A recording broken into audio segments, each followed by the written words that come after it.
Aslan ana siz sumkalarını boşla içtik. Sana tamak 18 koygan. Bak biraz. Mak kağımla içip bir hazırcım ha. Güzel mi Bak. kaptısın?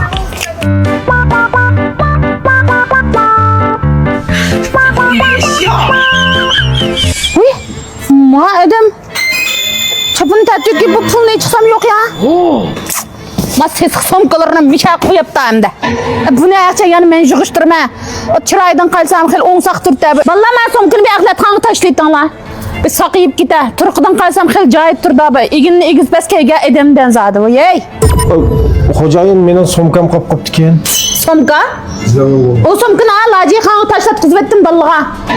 Assalomu alaykum Laji xon tashlamay ketdikan la uni. Mishada qo'yibla.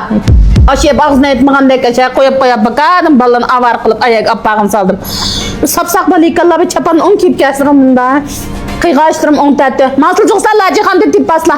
Voy bu qog'ozlar jihandan toplaman bu somka deganda ishak pul va somka tava. Nimbate? At pul va somkani sizga qo'yib qo'ydi haydama. Muşaylar saqoğan masa çapandan tügümüz aldığı etip gitti. Vallahi mademden somkasını qaslar jihan tashlab etgan dal deb biranglar be. Shu ishida pul va somka konu olgan bilan. Voy jon, nim deydi ma divanemda. Yitgan maldan sibalton deb. Emda somkani ayak tashlab boqchamdan için pul va deydi qalinde. Ses gibi var. Aslan ana siz somkalarını boşla içtik. Ma aşxana için siz qurtib etdi. Ayak qaptamaq yerda. Bolda, nima ag'ir tatma va? Voy ma somkasi bayan talab qaptikan. Atölma jitayak bir somka ekan. Aballan tashlaydigan sen ma'qul deb tashlaydigan. Birdamda jug'urib chirib topkisdan qaqab, somkani ochib mening pulim bor dedi. Qaqda nima sola qilib qolsam, mayli pul olsa, mayli bo'lmasa nima tashlab qilib qolsam buni. Bak qo'yib qo'yam tuqbuni bu yerda. Ya qo'yib qo'ysam bo'ldi, ikkisi muhim ish bo'lib qoldi degandan Bu somka konu olgan bilan ishida pul va g'ashlar bilan. ko'rdingiz mana bir ishga topolmaysiz ma biz fe'l qilib. Shuga ishini.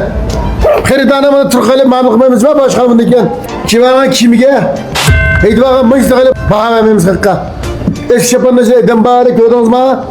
Maqaman diqqat qilay. Shu baksiz qarab ketgan shu. Maza qilmay. Ma'qul.